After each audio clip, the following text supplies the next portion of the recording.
Bismillahirrahmanirrahim. Assalamualaikum warahmatullahi wabarakatuh. Halo teman-teman, apa kabarnya? Jumpa lagi dengan saya, Ovi Soekarno. Sehat selalu ya teman-teman. Bagaimana riadohnya? Masih tetap semangat kan? Di video kali ini saya mau berbagi cerita yang pernah dialami oleh anak saya yang paling tua.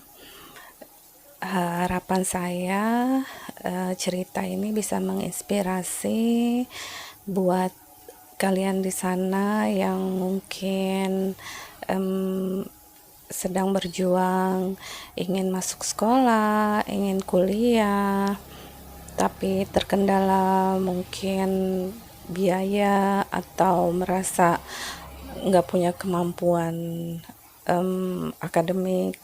Jangan putus asa karena bukan kita yang memampukan, bukan kita yang bukan karena kemampuan intelektual kita yang membuat kita bisa sekolah di mana yang kita inginkan, tapi semua itu Allah lah yang punya kuasa. Jika Allah ridho, insya Allah segalanya akan dimudahkan.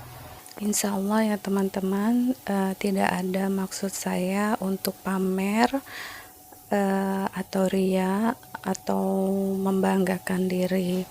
Semua ini niat saya hanya mau berbagi, berharap bisa menjadi inspirasi buat teman-teman di luar sana. Berdasarkan pengalaman saya yang kebingungan mau memilih jurusan apa saat lulus SMA, dan saya rasa hingga saat ini juga hal-hal yang seperti itu masih terjadi ya. Selain itu juga ada pertimbangan lain. Siapapun tahu ya kalau universitas yang terbaik itu selain masuknya susah, biayanya juga bukan sedikit gitu. Alhamdulillah sih, saya merasa saya ini diberi kecukupan oleh Allah, tapi bukan kaya raya gitu. Kalaupun seandainya kaya raya, kalau Allah nggak ridho juga susah juga kan kita mendapatkan apa yang kita inginkan, mau masuk ke kampus yang diharapkan. Universitas negeri yang terbaik di Indonesia ini juga biaya masuknya nggak sedikit. Selain nggak mudah, maka dari itu saya mulai mengajarkan kepada anak-anak menabung, tapi ini bukan menabung uang, menabung doa.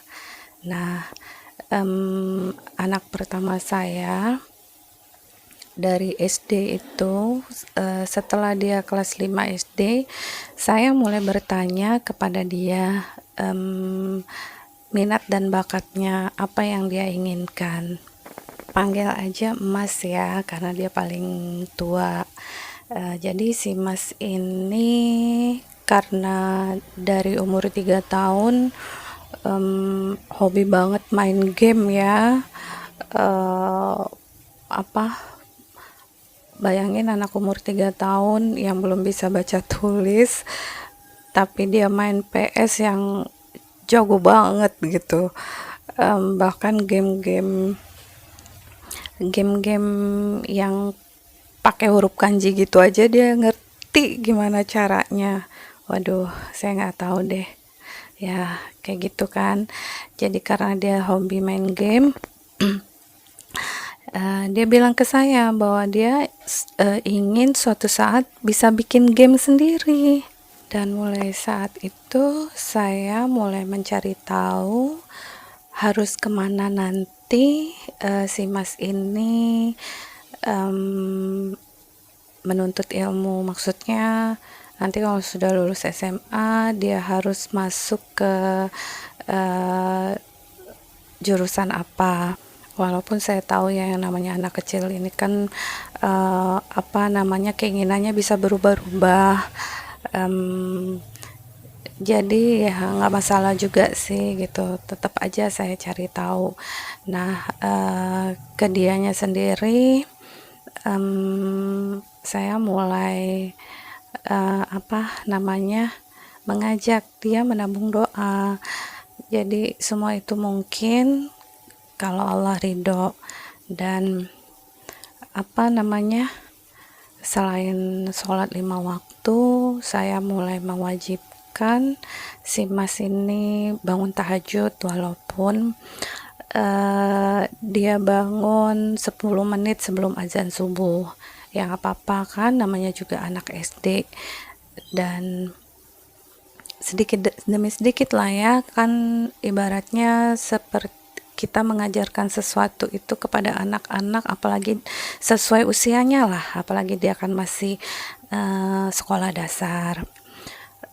Ibaratnya bayi baru lahir, nggak mungkin kan langsung disuapin nasi, dia bisa muntah. Jadi bayi baru lahir itu makanan pertamanya pasti ASI. Ya begitu juga memberikan ilmu kepada anak-anak, maupun ilmu apapun itu harus sesuai dengan usianya. Setiap tahun saya selalu mengevaluasi kembali apa yang menjadi cita-cita si Mas. Dan alhamdulillah setiap tahun dia tetap pada pendiriannya, ingin bisa suatu saat membuat game. Begitu pula pada saat dia sudah memasuki sekolah menengah pertama. Setiap tahun dievaluasi, setiap tahun juga jawabannya tetap sama. Dan begitu masuk ke sekolah menengah tingkat pertama, si Mas ini sudah saya wajibkan melakukan riadoh ya setiap harinya. Tahajudnya juga nggak seperti pada saat dia SD lagi. Jadi bangunnya jauh sebelum azan subuh. Selain tahajud, saya juga mewajibkan si Mas ini untuk membaca Al-Waqiah, membaca surah Yasin,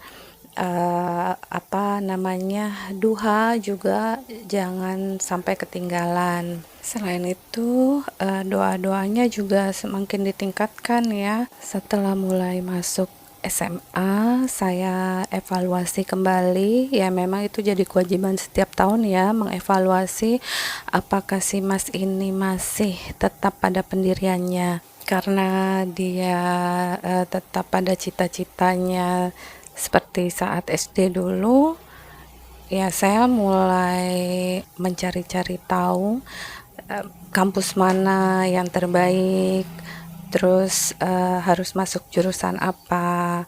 Nah, pada akhirnya dan di kelas 1 SMA ini, si Mas saat dievaluasi juga masih tetap pada cita-citanya saat SD dulu ya. Jadi saya mulai lebih serius mencari tahu kampus mana yang terbaik, terus harus masuk jurusan apa. Ada 2 pilihan pada saat itu, masuk ke jurusan IT atau di kafe. Alhamdulillah ya, riado yang dilakukan oleh si Mas dari mulai SD sebenarnya sudah bisa langsung terlihat ya, namanya juga anak-anak kecil yang belum balik. Terus dosanya ya cuma dosa anak-anak lah, biasa. Itu dia dimudahkan setiap kali mau masuk ke sekolah yang jadi pilihan utama. Pada saat masuk ke sekolah menengah tingkat pertama, alhamdulillah si Mas bisa masuk ke sekolah yang menjadi pilihan pertamanya. Begitu juga pada saat mau masuk ke sekolah menengah tingkat atas. bahkan dimudahkan, selalu masuk di kelas unggulan dari mulai kelas 1 sampai kelas 3 SMP. Begitu juga pada saat mau masuk ke SMA, pada saat itu kan masih ada ya kelas yang berbasis internasional. Jadi si Mas ini saya sarankan dan saya minta karena alhamdulillah dia anak yang berusaha untuk menyenangkan saya, ibunya. Jadi dia ikut aja gitu, ikut tes masuk SMA, di mana ada satu kelas yang kelas bilingual, dan alhamdulillah dia diterima masuk kelas bilingual. Hanya karena pada akhirnya saya menimbang-nimbang setelah itu, mungkin juga karena doa si Mas ini ya, ternyata saya baru tahu bahwa sebenarnya dia nggak ingin gitu masuk ke sekolah itu. Ada satu sekolah yang juga termasuk sekolah favorit 3 besar di kota kami, di mana dia ingin sekali masuk ke SMA itu. Alhamdulillah, begitu selesai ujian, menerima NEM, hasil NEM itu bisa masuk ke SMA yang diinginkan oleh si Mas ini. Ya, terus setelah dia mulai kelas 1 SMA, saya evaluasi lagi kan, karena setiap tahun saya selalu mengevaluasi apakah dia masih tetap ingin kuliah di jurusan komputer. Nah, karena dia masih tetap pada keinginannya, jadi saya sudah mulai mencari-cari sekolah yang akreditasinya baik lah ya untuk jurusan ini, dan meminta si Mas juga untuk mencari-cari. Setelah itu ya kami rembukan dia harus kemana. Ada 2 universitas yang jadi tujuan kami berdua, yaitu ITB dan Telkom University di Bandung. Dan pada saat dia memasuki kelas 3 semester 1 di SMA, ternyata Telkom University itu curi star. Jadi Telkom University terlebih dahulu membuka pendaftaran untuk mahasiswa-mahasiswa untuk calon mahasiswa lewat jalur prestasi akademik. Jadi mendaftarnya pakai nilai rapot ya setiap semesternya, dari semester 1 kelas 1 sampai semester akhir kelas 2. Oh ya, pada awalnya kan pilihan jurusannya kalau tidak teknik informatika, desain komunikasi visual. Hanya karena dia merasa kasihan dengan saya, DKV itu kuliahnya mahal kali ya, dari mulai masuk sampai selesai. Jadi dia mengatakan kepada saya bahwa dia memilih jurusan teknik informatika. Tiba saat pengumuman, alhamdulillah si Mas ini diterima di teknik informatika Telkom University. Saya yakin ibu manapun di dunia ini pasti akan bahagia jika mendengar anaknya diterima di tempat yang mereka memang harapkan dan inginkan. Itu kado yang paling luar biasa indah bagi saya. Apalagi beberapa tahun sebelumnya, qadarullah, uh, Allah menitipkan cobaan ya bagi saya, di mana saya habis-habisan tertipu saat uh, membeli lahan sawit 15 kapling, jadi ya sekitar seluas 30 hektar, dan itu menyisakan derita bagi saya sampai saya sempat nggak bisa jalan ya saking stresnya. Alhamdulillah saya bisa bangkit karena bergantung kepada Allah dan meminta pertolongan Allah.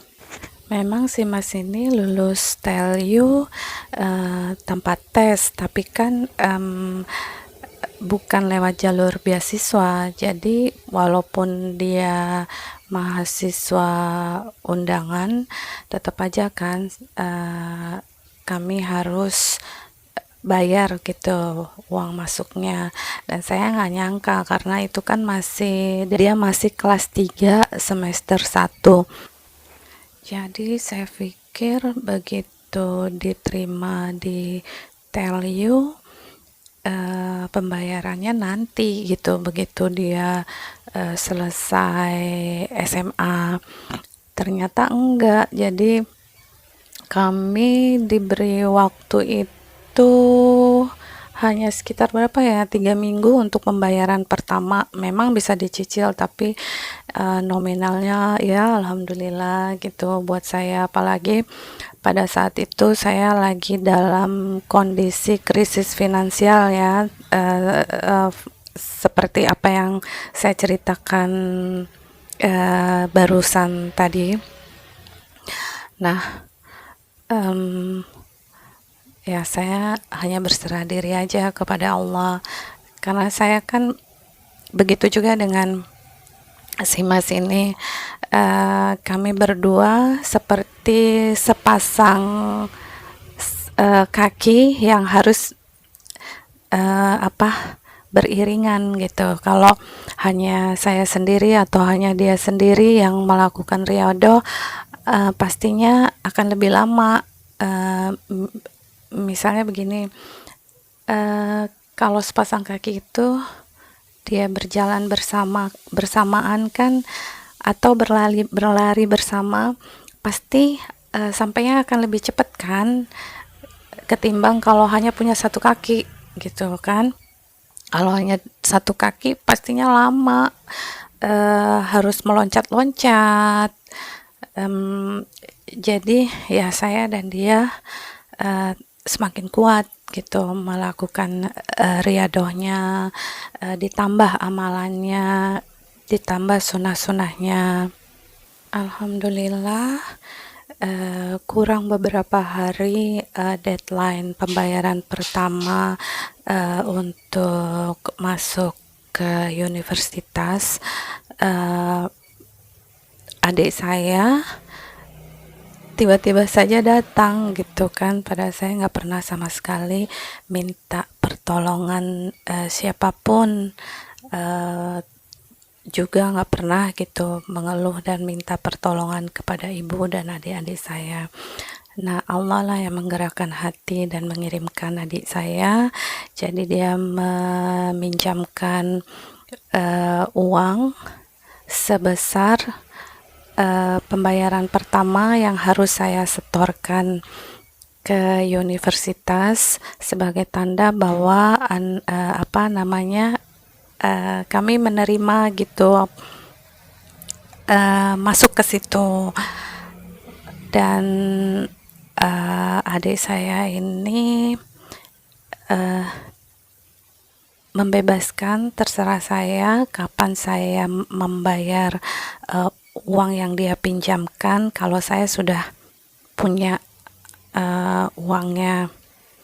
Alhamdulillah segalanya dimudahkan oleh Allah, walaupun sesungguhnya saya menjalaninya pada saat itu. Jika saya flashback kembali, aduh, sempat juga saya berdebar-debar ya, takut, aduh ini gimana ya Allah, nggak mungkin dong engkau sudah menitipkan eh, anak ini ke saya, tapi nggak mungkin lah engkau biarkan eh, dia kecewa gitu, apa namanya ya, saya em, meminta belas kasihnya Allah, jadikan wasilah riadoh yang anak saya lakukan selama ini, dari dia dari dia masih sekolah dasar, eh, sampailah pada saat itu ya, alhamdulillah sampai detik ini juga dia masih melakukan riado, insya Allah. Cerita pada saat itu memang sih ya, pembayaran pertama itu sudah saya lakukan, tapi kan masih ada pembayaran berikutnya hingga selesai. Terus di mana saya juga harus mengantarkan si Mas ini sampai ke Bandung, itu juga butuh biaya yang nggak sedikit ya, transportasinya, kami harus pakai pesawat gitu kan. Terus saya berpikir eh, untuk saya tinggal di sana, karena eh, saya nggak mau merepotkan banyak orang, walaupun saya punya keluarga di Bandung. Lebih baik saya tinggal sendiri gitu kan. Tentunya itu juga butuh biaya. Jadi ya Allah mudahkan lah. Eh, Pada saat itu saya minta ya, eh, alhamdulillah adik saya eh, apa namanya bisa menjualkan eh, 2 hektar tanah saya. Jadi itulah untuk yang Allah cukupkan gitu. Qadarullah, Allah cukupkan. Semua itu kan Allah lah yang tahu ya. Apa ya, saya takjub aja karena hitung-hitungan itu sampai saya habis mengantarkan dia, saya juga stay di Bandung selama 1 bulan.